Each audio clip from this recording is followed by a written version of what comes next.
everybody, wherever you are, however you're watching this morning, whoever you're with. Let's lift our praises to our King. Let's welcome him into this place, into your place, into our lives, into this time that we have this morning.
we love you and we welcome you this morning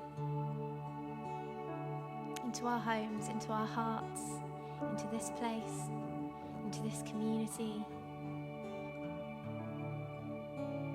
Lord, we pray that you would have your way in our hearts, in our minds, as we connect and as we reflect. Lord, we offer ourselves to you. May your blessing just rest upon us in this time. Amen.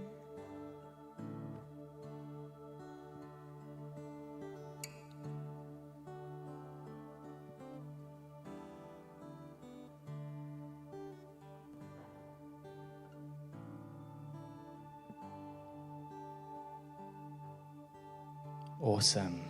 Thank you so much, guys. And we look forward to some more sung worship together in a short while. But welcome to the Shore Community Church. I'm Nick. I'm one of the ministers here, and it is awesome to have however many of you are watching at the moment. There's a few things that we're wanting to share with you this morning as part of our service. Firstly, some sad news that Christian Sargent wanted everyone to know that his dad, George, sadly passed away last Saturday. So please do hold Christian, Claire, Sam, and the wider family and friends in your prayers in the week ahead. And for the funeral, as that is arranged, that can just be a real space for the family to grieve and to process and to be able to remember George. Also, some other things we're wanting to share. You all remember that last week was Sign Up Sunday, and we've had quite a few people sign up to all the life groups that we put onto Church Suite now. But just to remind you about a couple of life groups that have since been put onto Church Suite, and we've had some times and dates updated for them as well. So one is a group of prayer for the persecuted church that will be meeting over Zoom. They will be meeting on Wednesday, starting this week at 7 p.m. So please do contact Lynn Vale, and she'll be able to give you the Zoom link details. So this is a group gathering together every week, and they will be praying for the persecuted church around the world. Also, a group that has been going for a number of years now is the women's group, and they are meeting on Fridays. They're now meeting on Fridays at 7:30 p.m. All of the details for that group are on Church Suite as well, so check that out and contact Katrin if you need any further details about that. But you're all welcome if you're a woman, presumably. So I'm really sorry, Jamie, you're probably not going to be able to get into that group. But do check out Church Suite. We've got a load of different groups that are happening, and I'm sure it's not too late to join any of them. So check them out. Get in contact with the group leaders as well if you're interested in that. This Thursday, we have our Zoom coffee morning, and that's at 10:30 in the morning. And that is over Zoom, of course, and you're really welcome to join us. Hopefully, the link will have already been sent out for that. If not, do get in contact with us, and we'll be able to give you the details for that. But everyone is really welcome to join in. There's no other agenda to that other than the chance just to catch up in community together. But before we continue with sung worship together, I'm going to just share with you a video. This is a video by Harry Baker, who is a poet. He is part of the comedy rap jazz duo Harry and Chris, who we were supposed to have perform here in May last year, I think. Obviously, that all went out the window. But they still have our deposit. So we are really excited to be able to have them here at some point in the future, perhaps later this year, perhaps next year, but we will definitely look forward to having them here.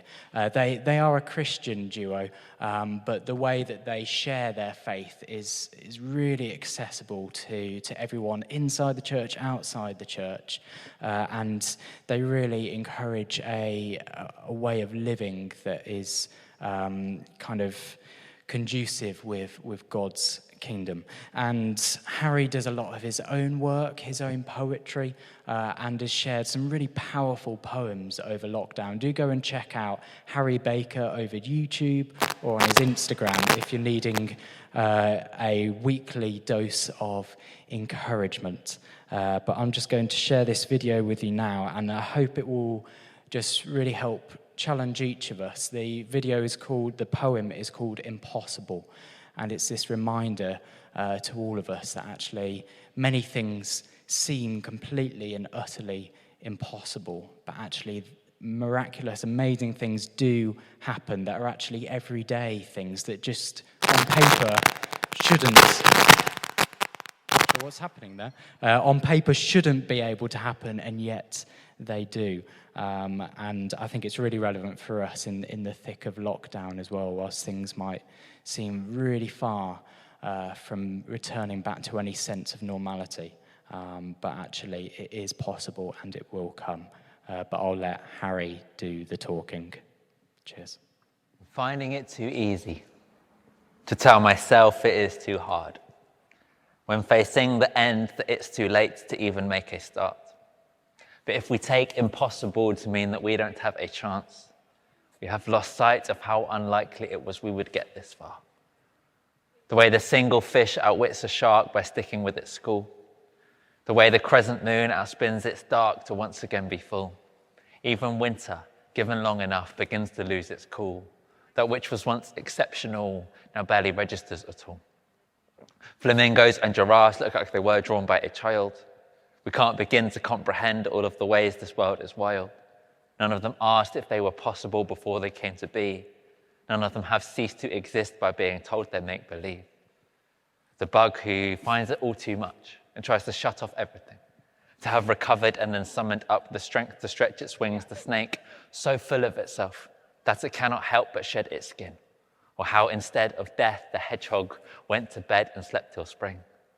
To think the earth exists at this specific distance from the sun, down to the angle of the axis on which everything is spun, the fact that trees happen to breathe that which we need inside our lungs, it would all seem impossible had it not already been done.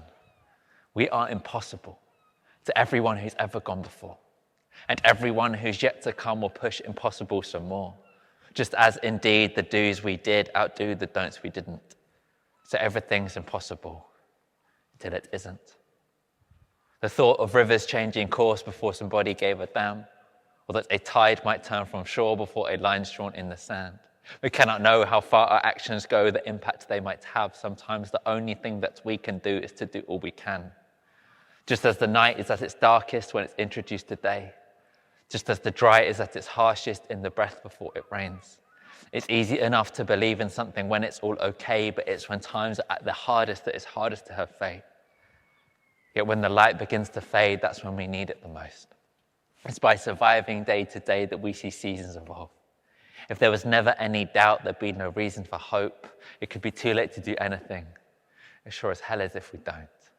And I am tired of that doom and gloom and self-fulfilling prophecy. I'm trying to find room to bloom and self-fulfill the opposite. When it's an act of revolution to try stay remotely positive, there's nothing wishy-washy about opting to be optimists. Whether a brighter future is possible, we may not truly know. But the first step towards that future is imagining it so. And so as indeed the do's we did outdo the don'ts we didn't. It only stays impossible until it isn't. And when it's over, and we're no more than old bones within the ground, still the soil knows to sow its seed from what is broken down. What is lost is always lost until the moment it is found. And these things only ever go one way unless we turn them round. We are so constantly surrounded that it's easy to forget. This world was built upon impossible that has not stopped us yet. So yes, indeed, the do's we did outdo the don'ts we didn't. So it remains impossible until it isn't.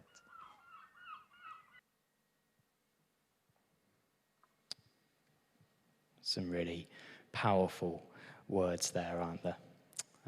And I would just encourage you guys over the course of however long this lockdown continues to just find those things that will bring you life, that will bring you encouragement. Maybe it will just be a YouTube video of a poem that will bring you life.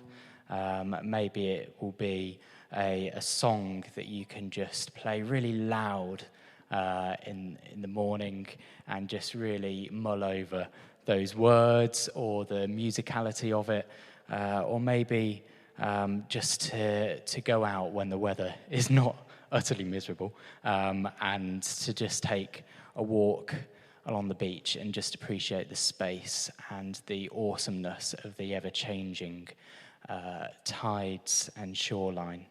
Just try and find those little pockets in each day that can bring you life and joy in this time.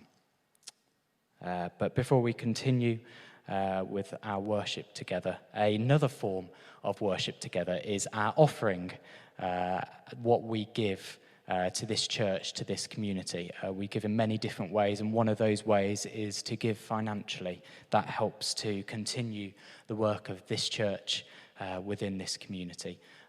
So all the details are hopefully online on the screen at the moment.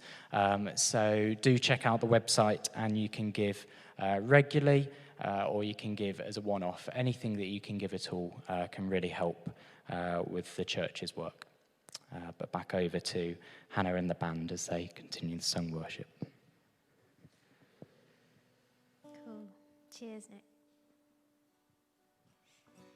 So last week, Jamie was sharing about faith. I think it was faith part 1. I think this week it's faith part 2.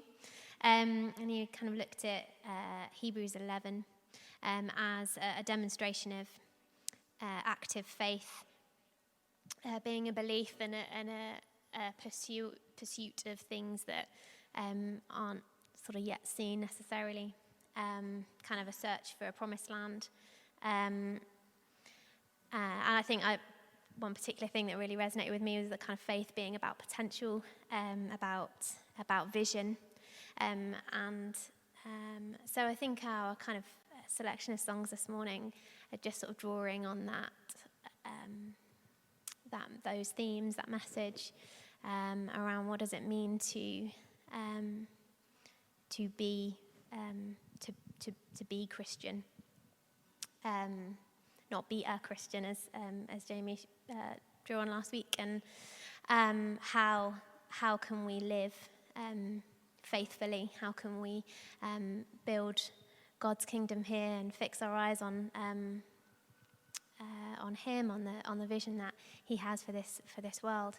There are probably some super helpful themes there as well, shared in the poem with Harry Baker. So let's just take this time to consider the words that we're singing, to lift our hearts to Jesus, to invite Him to challenge our hearts, to work within us, to align ourselves with His vision, and to pursue that vision, to be active in our faith. Cool.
your way.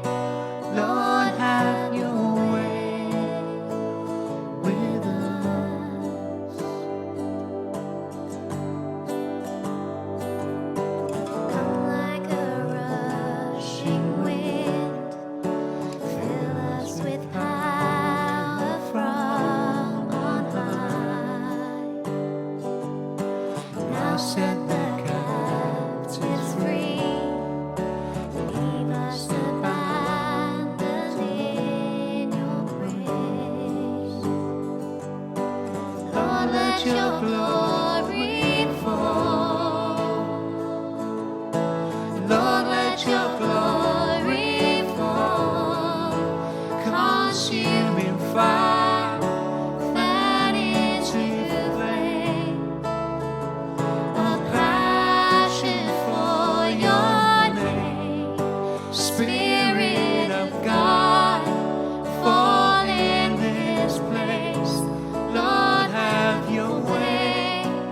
Lord, have your way. Consuming fire, fan into flame. A passion for your name. Spirit of God, fall in this place. Lord, have your way. Lord, have your way in us.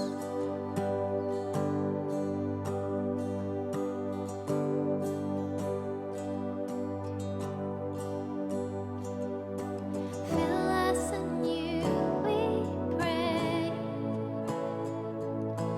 Fill us anew, we pray. Lord, let your glory fall. Lord, let your glory fall. Consuming fire, fan into flame. A passion for your name. Spirit of God, fall in this place. Lord, have your way. Lord, have your way. Consuming fire, fan into flame. A passion for your name. Spirit of God, fall in this place. Lord, have your way. Lord, have your way in us.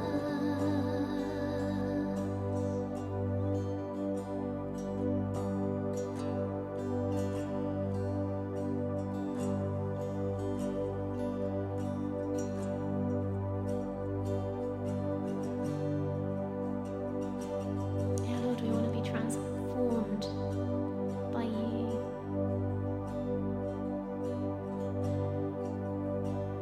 Lord, transform us. Work through our hearts, through our minds.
transform us, lead us in faith.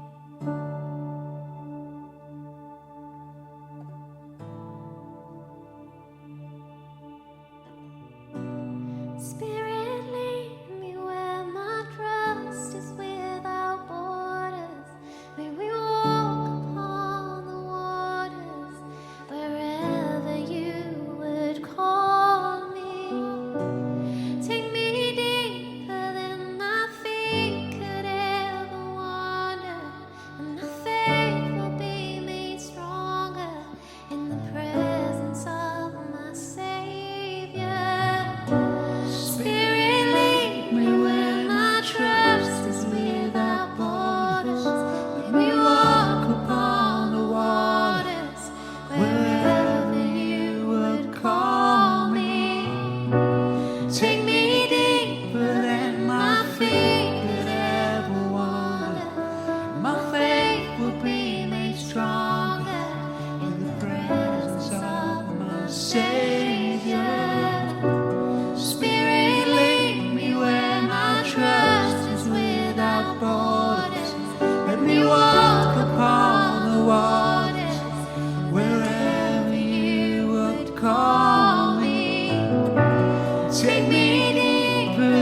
my feet could ever wander, and my faith will be made stronger in the presence of my Savior. Spirit, lead me where my trust is without borders. Let me walk upon the waters wherever you would call me. Take me deeper than my feet could ever wander, and my faith will be made stronger in the presence of my Savior. And I will call upon your name and keep my eyes above the waves.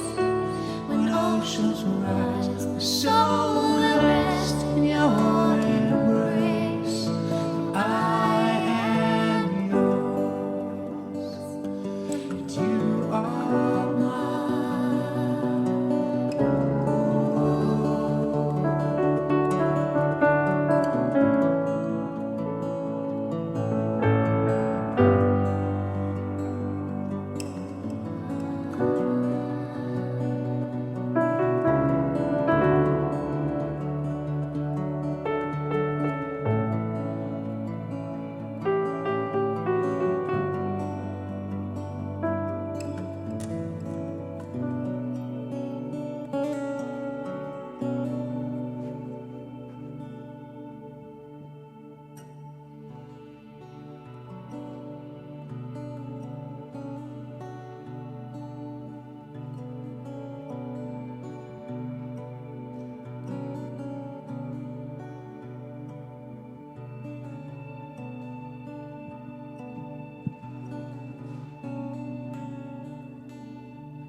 Thanks, guys.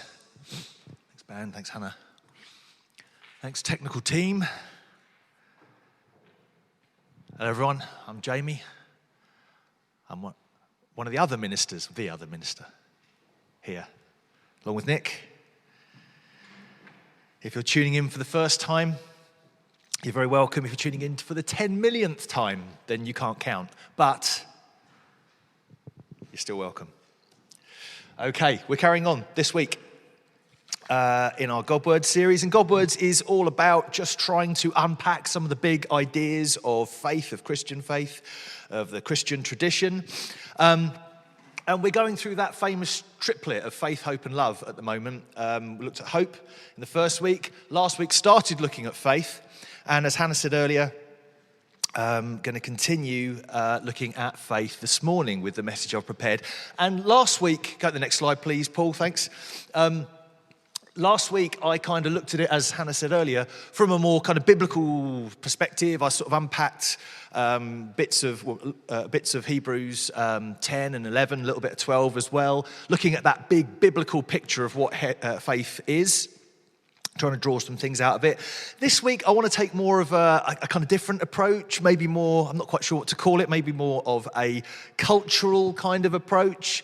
I want to look at the ideas, and I just started touching on this at the end of last week, looking at the idea of having faith. What does that mean to have a faith, or to not have a faith, or to share our faith that we presumably have with people who presumably don't have one? And what does that mean if all the stuff I said last week about everyone having faith is actually true? So not a big Bible study this week. That was last week. Have a look at that if you want to check that out. And much of what I want to share with you today is just kind of just stuff I'm interested in. So I hope you're interested in it too. And if you're not, stick the kettle on. Particularly conversations I have with people who say they don't have a faith, and what I've kind of recognised in those processes And what I've found to be quite useful for me personally in those sorts of conversations. Now, there's not going to be any kind of magic bullets today, no kind of evangelism, how-to guides or anything like that. I couldn't give you that. What I can hopefully offer this morning is kind of an overview of the landscape of what we might start thinking about. I want to raise some questions. I want to deepen our thinking, maybe about how we might have more useful and deep and meaningful experiences when we come into that idea of sharing our faith. And some of this might strike you as being a bit deep or being a bit philosophical. Please bear with me. Take what you can from this, because I think this is actually really important. I find it fascinating. I'm supposed to be writing a book about this stuff at the moment. I won't say how much progress I've made. Anyway, quick recap. So last week, we said that faith is not the virtue of believing in intangible things. It's not synonymous with the absence of evidence or the absence of reality, as if faith is what you do in the kind of realm of the kind of airy-fairy and the dreamer and the kind of, oh, it's out there, and then, serious people believe in material evidence and that sort of thing. They're not opposites. Really, the easiest way to understand faith is just that word trust. But then you start to unpack that a little bit more. It's the lenses through which we see the world. I see the world through these lenses, and without them, everything would look fuzzy to me. So, this is important. How I see the world, how we see the world, the lenses, the kind of glass through which we see everything is important, and that is faith. It's the way that we actually judge the world, sift the information that's coming to us. All the time, every day, we're being bombarded with information. How do we sift it? How do we decide what's important? How do we kind of navigate life? Well, that's to do with what we're trusting, what we're grounded in. That's to do with our faith.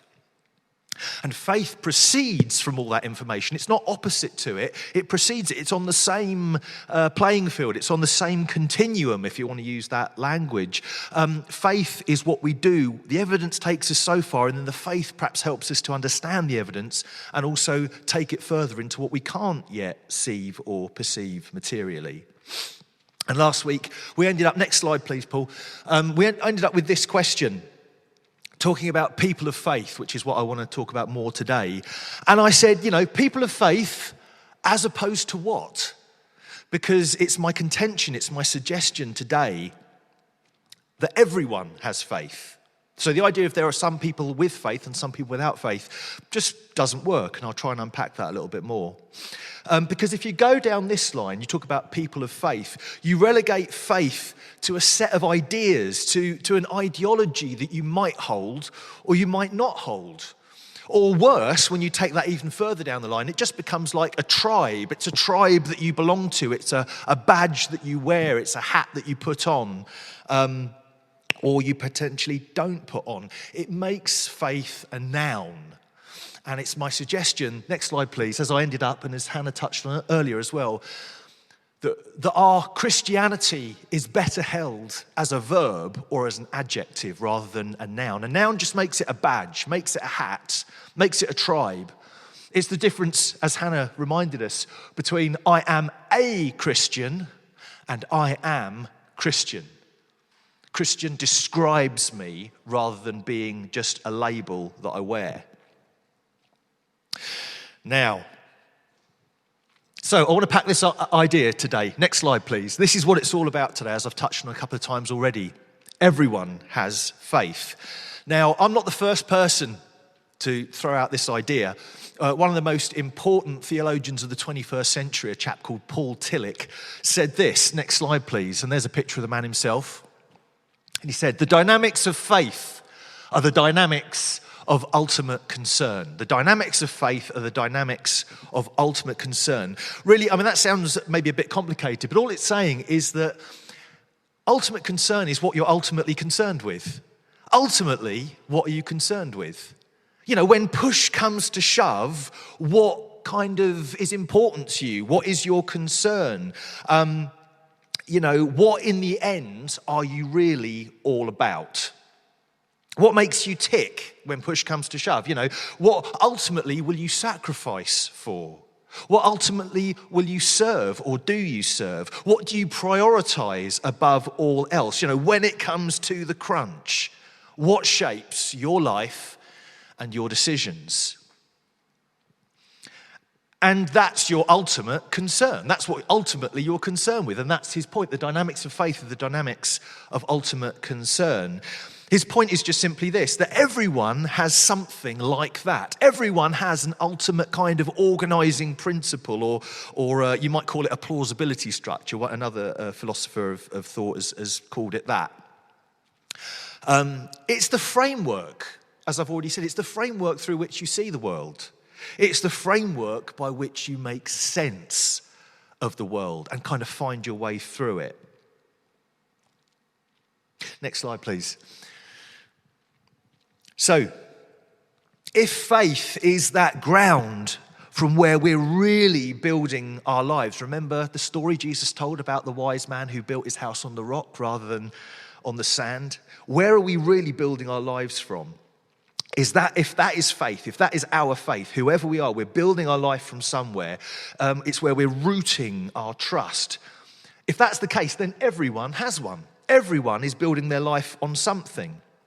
And therefore, for everyone, obviously, it's a really important thing. And this is a great way to build relationships and build conversations and start talking about Jesus. Because if that's where you're building your life, that's a great place to start. And then working out, talking with other people about where they're building their lives is a great place to have really meaningful conversations. Because every person has one. That is the point. Every person has one. Everyone has a building place, whether they call themselves a person of faith or not. And so you might be talking to someone, as I've talked to people in the past, and they say, well, that's simple then. Next slide, please. I build my life, boom, on the evidence. On the evidence, great. Sounds really strong, doesn't it? I mean, that's the kind of popular, maybe amongst humanists and atheists. Actually, it's a kind of materialist, rationalist position if you actually want to get technical with it. But it sounds really strong. I build my life on the evidence. To which I would say this, but how much evidence? How much evidence do you actually need to build your life? How much evidence do you need to actually choose the ground of your being and where you're actually going to root your trust? Because the question, what do you trust? Where are you building your life? What do you believe is really true?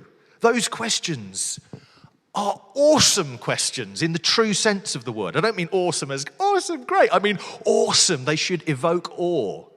They are awful, again, in the true sense of the word. They should make us really go, whoa, hang on. Oh, I feel like I'm standing on the edge of something really, really important here. And you should do, because it's a really, really big decision. You know, you've only got one life. How are you going to live it? What are you going to build it on? What's going to be the story or the lens by which you understand and then make every single decision? You know, by which you decide what is right and what is wrong, by which you describe what is meaningful, or how you understand what is beautiful or true. It's a massive, massive decision. And the point is, if you want to build your answer on the evidence, can you get enough evidence to make this decision in just one lifetime? Can you get enough evidence to make such a big decision in just one culture? Because, okay, I live over here in this culture and this is how we do things, but that's just our limited framework. Or even worse, even in one historical time period. You know, I'm living now and the world looks like this, but, you know, human beings have been living for a jolly long time. You know, I've only got this perspective. How big does my perspective need to be? And maybe you have a really unfortunate set of circumstances. You know, I live my life like this. It's like if you're colourblind, if you suffer with colourblindness, you know, you just don't have the perspective by which to judge colour.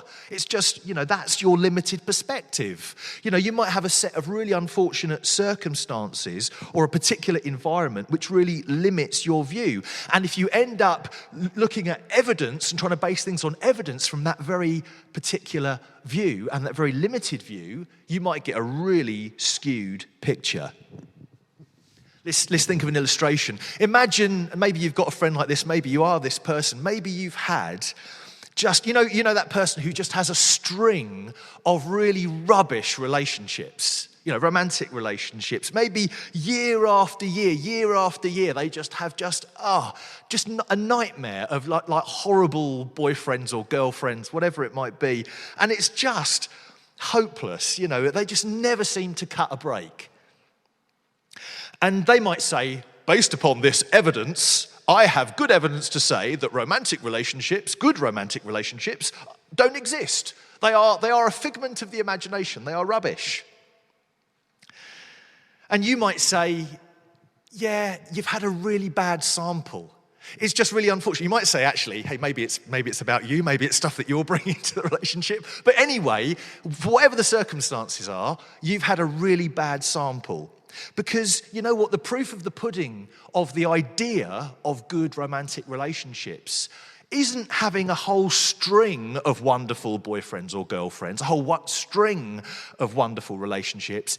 It's finding that one relationship. You don't need a history of brilliant boyfriends or girlfriends. You need one great person, one husband, one wife, whatever it might be. That's all you need. That's the proof of the pudding.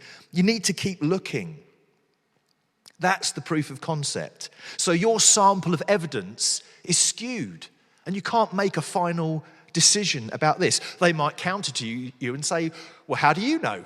What gives you that confidence? My evidence is my evidence, and my evidence is that relationships are a load of hooey. And in that case, you might suggest to them that they need to look at a bigger picture, a bigger story. Just looking at your evidence, and in fact, just looking at my evidence isn't enough. Let's look at the bigger story, the biggest story you possibly can. Bigger than just our lives and our experience. Let's look at the whole story of human beings. Look at the whole story, thousands of years of human experience in the realms of love and relationships. The good, the bad, and the ugly, all of it. Let's look at all of it. Let's look at stories and myths and poems and songs that they play on the radio that are just disgusting. But look at them anyway. And look at plays and historical examples. Let's look at the examples, the relationships that we've observed. Maybe friends, family, stories that you've hold from your personal experience, not just your own experience. You see, if we took just one of these evidence samples, we might end up with a skewed picture. But if we try and look at as many as possible, if we try and make the broadest epic we can, look at the whole tapestry, we may end up with a reliable context that we can actually make decisions based upon. Or let's look at, a totally different illustration, another example. Let's imagine someone, again, maybe this is you, who has had a string of just dismal, unfulfilling, horrible jobs. Bad bosses, rubbish work, didn't enjoy them, horrible jobs. And they might say, based on the evidence of my life, I reject the concept of employment. This is what we call the teenager answer, the teenager solution. Going to reject the concept of employment at the age of 18 or 19, and that's it for the rest of life. No, I'm sorry, that doesn't work. I'm having this conversation with my son right now.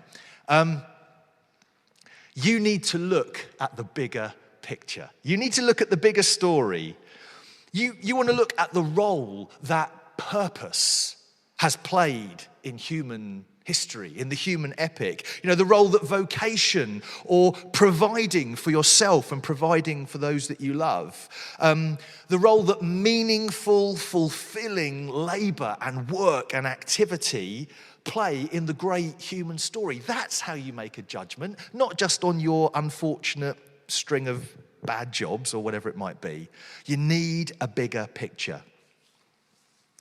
You see, questions of faith. Next slide, please, Paul. Questions of faith. They're really questions about truth. They're questions about my truth. Questions of ultimate concern are questions about truth. And I've put my truth there, not because we're not talking about truth as some, truth with a capital T. It's out there, this big abstract concept. I'm talking about real truth. I'm talking about your truth. your truth? How do you actually live your life? What's actually true to you? That's what these questions of faith and these questions of ultimate concern are about. They're about effective truth, the truth we're actually living by. And you know what? Our contemporary Western culture, it doesn't really equip us to deal with these questions. That's maybe part of the problem we've got right now. If your kind of eyes are open to what's happening in culture and society, part of the problem we have in Western society is that we're just not really equipped for these deep, important, massive, awesome questions. We don't spend time dealing with the awesome. We spend time dealing with the superficial. Maybe that's why we are struggling with ideas like post-truth. Have you heard of this expression? We're living in a post-truth society. Like, hey, truth is this old-fashioned thing that used to exist and doesn't exist anymore. Maybe that's why that leads us into trouble with conspiracy theories and fake news. Hopefully we won't be hearing so much of that expression anymore, but I think it's here to stay, isn't it? It's kind of inveigled its way into our thinking, into our culture. We're struggling. Our culture does not equip us to deal with these sorts of questions. Next slide, please, Paul. What have we got instead? What does our culture give us? Well, it's a massive subject, but the first one that our culture gives us, the first kind of set of tools that our culture gives us to deal with these awesome questions is this one: consumerism.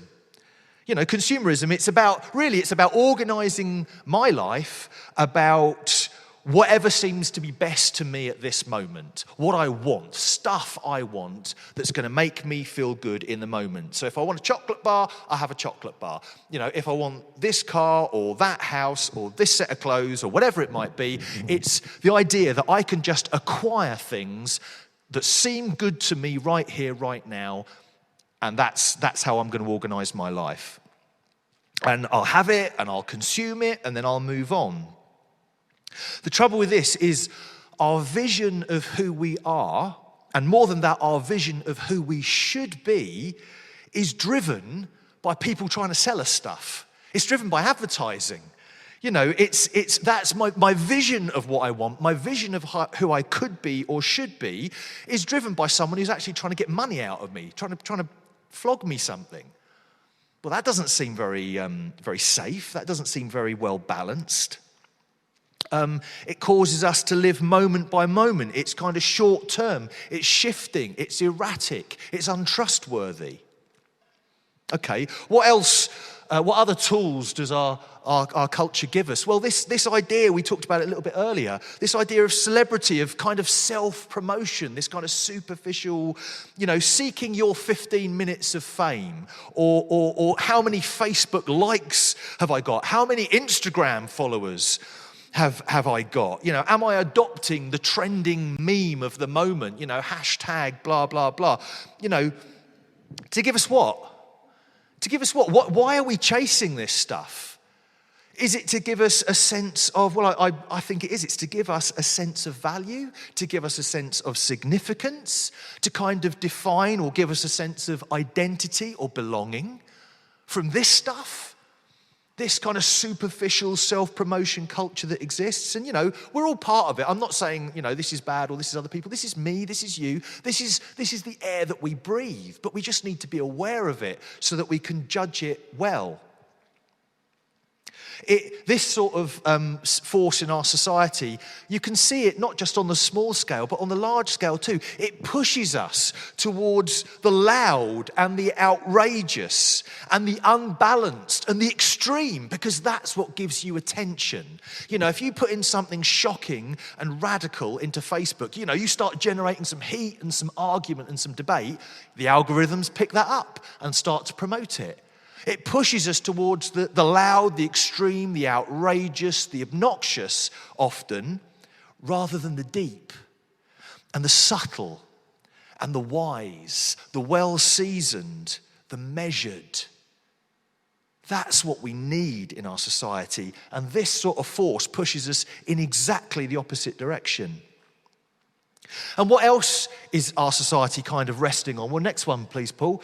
We've got this idea of a Christian history. We are a Christian country, are we? Apparently, for 1,500 longer years, maybe. We were a Christian nation, what's called Christendom sometimes. So our culture now is this weird mix. It's built upon a kind of remembered Christian values, remembered Christian traditions, Christian institutions.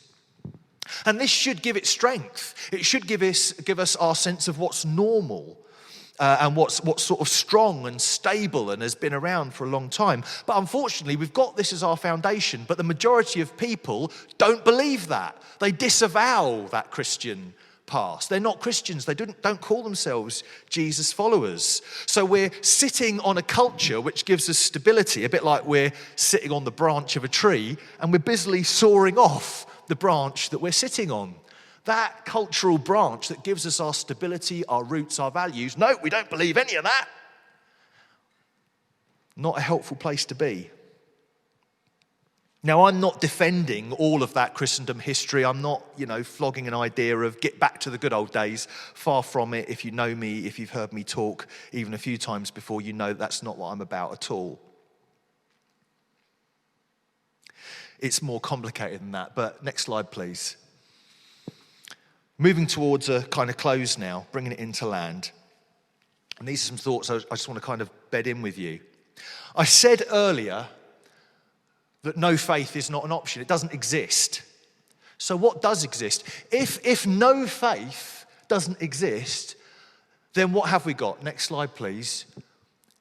Because there's not no faith, so you've either got good faith or bad faith. Or next slide, maybe you've got adequate faith or inadequate faith. Or you've got robust faith or fragile faith. Or you've got resilient faith or perishable faith, etc., etc., etc. There's no such thing as no faith. There's only one of these. You've got good faith or bad faith. You've got a useful faith or you've got a completely not useful faith. You've got something that's actually going to be there for you and strong for you and a reliable guide to build your life on, or you haven't. And I'm not here to make simple conclusions about that. I'm just saying that's the case. What we're building our lives on is either solid or it's not. And each of us, every single human being, has to be thinking about that decision if they want to build a strong, robust, good, adequate, resilient foundation for their life. And perhaps the idea of having a strong faith, is your faith strong? Maybe the idea about strong faith isn't about how, fervently you believe. Oh, I've got a really strong faith. I'm very, very animated and passionate and fervent. Maybe it's not about that. My point this morning is maybe a strong faith is strong because it's rooted in the biggest possible story it could be rooted in. You've got the biggest perspective. You've zoomed up to the top of a mountain and you're seeing the widest perspective. You're not just rooting it in my life, my experience, my limited set of circumstances. You're constantly making that story bigger and bigger, zooming up to a higher and higher perspective and always seeking that higher view so that you can really see things well and root your decisions in that bigger story. I think it's rooted in the biggest, clearest perspective of the great epic of humankind. Thanks, Paul. Now, for me as a Christian, I have found, next slide please, that it's the story of Jesus, as revealed in the Bible and in the experiences of my life and the lives of millions of people that we can encounter their stories. I believe that this gives a compelling, a satisfying, and a deeply incisive, perceptive view of that amazing epic of human experience. It's a robust story. It is a rich story. It's emerged and it's evolved over thousands of years. Talk about a big story. It's evolved over thousands of years. It's involved millions of people from different cultures, living in different times and in different places, in different situations, facing different challenges. And all of those people have been reaching out, grasping for, as it says in Acts 17, reaching out or grasping for God. Or maybe he's been reaching out and grasping for them, might be a better way to put it. And this story isn't static at all. It's not boring. It's not fixed. God, in his amazing graciousness, has met people where they are. Isn't that incredible? He's met them. He's talked to them in their language so that they could get it, so that he could be speaking to them in the concerns and the understandings of their day. One theologian says this: God lets his children tell the story. The Bible isn't divine dictation. No one's ever thought that. No one ever has believed that this is just dictation from an angel from on high. The Bible is written by people. God, in his graciousness, lets his children tell the story. All those thousands and thousands of children that have relayed, that have passed on the story, and it's become distilled to give us what we have. It's a story, next slide please, it's a story so huge that we should have confidence about sharing it. As it says in John 1:25, Jesus did many other things. You know, at the end of John's gospel, which is at the end of the 4 gospels in our Bible, we've read all this stuff about Jesus, and then as a parting shot, John gives us this: Jesus did many other things as well. On top of everything you've just read. And if every one of them were written down, I suppose that even the whole world would not have room for the books that would be written. You can have confidence in this story. This story isn't foolish. It's not weak. It's not superficial. It is measured. It is deep. It is rich. It is strong. It is flexible and robust. It is resilient. It is the great story of human experience. We should have great confidence in sharing it, in sharing its resources, in sharing its treasures, in sharing its insights into our times and our places. Next slide, please. So I wonder today, and again, my hope in this series isn't to tell you how to do things or have the final word on any subject. It's just some words. It's hopefully some fresh words. And I just share my thinking with you. And I wonder if maybe we should stop thinking about sharing our faith as trying to get people to sign up to a whole bunch of ideas. You know, here's a program. Would you please agree and say yes and amen? And maybe we can say a prayer, and then I've shared my faith with you. I mean, that's fine if that works for you, and if that's what's happening, then cool, brilliant, great. But in my experience, that's less and less what people actually need. Instead, I think we should talk about sharing these grand, epic stories together. Let's invite people into deeper, more open-hearted, more open-minded, perhaps, conversations about what's your trust? How do you make decisions? Where is your life rooted? What do you think is meaningful? What do you think is beautiful? What do you think is right and good and true? Let's talk about that. That's awesome. You say you haven't got any faith? Awesome. Tell me about your life. Tell me about how you live. Tell me about your decisions. Tell me about what's important to you. And then we will really discover what your faith is. And maybe if I earn your trust, you'll invite me to share what my faith is too, where my life is grounded. And I would love to tell you all about this Jesus.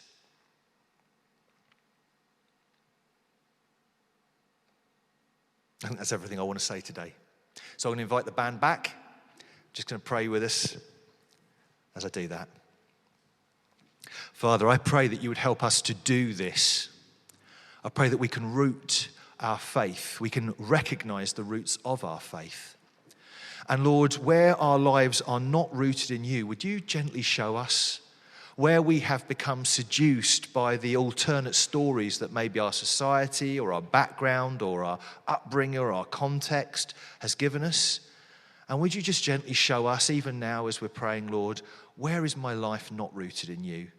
Where do I need to dig deeper foundations? Where have I just been kind of seduced or distracted by lesser, shallower, less honest and truthful stories? Lord, root my life deeply in you and help me to share that deep-rooted faith in everything that I say and everything that I do and everything that I am. In Jesus' glorious name, amen.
formed us, you made us carefully. 'Cause in the end, we're all your children. Help me to love with open arms like you do. Love that erases all the lines and sees the truth. Oh, that when they look in my eyes, they would see you. Even in just a smile, they would feel the Father's love. And all my life and tell of who you are. And the wonder of your never-ending love. Let all my life and tell of who you are.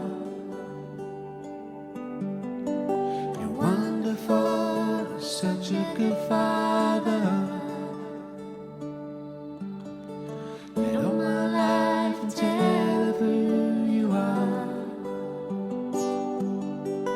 The wonder of your never-ending love. Let all my life and tell of who you are. You're wonderful and such a good Father. You are Wonderful, such a good Father. so Help me to love with open arms like you do. A love that erases all the lines and sees the truth. Oh, that when they look in my eyes, they would see you. Even in just a smile, they would feel the Father's love. So help me to love with open arms like you do. A love that erases all the lies and sees the truth. Oh, that when they look in my eyes, they would see you.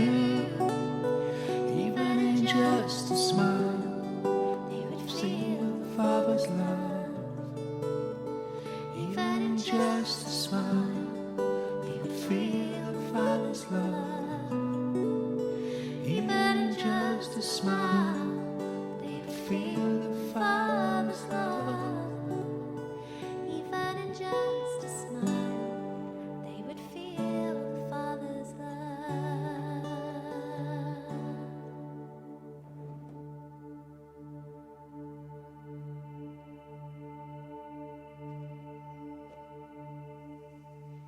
Bless you guys as you head into this fresh week. Just pray blessing over each and every one of us. Go in faith and be blessed. Take care and hope to see you soon.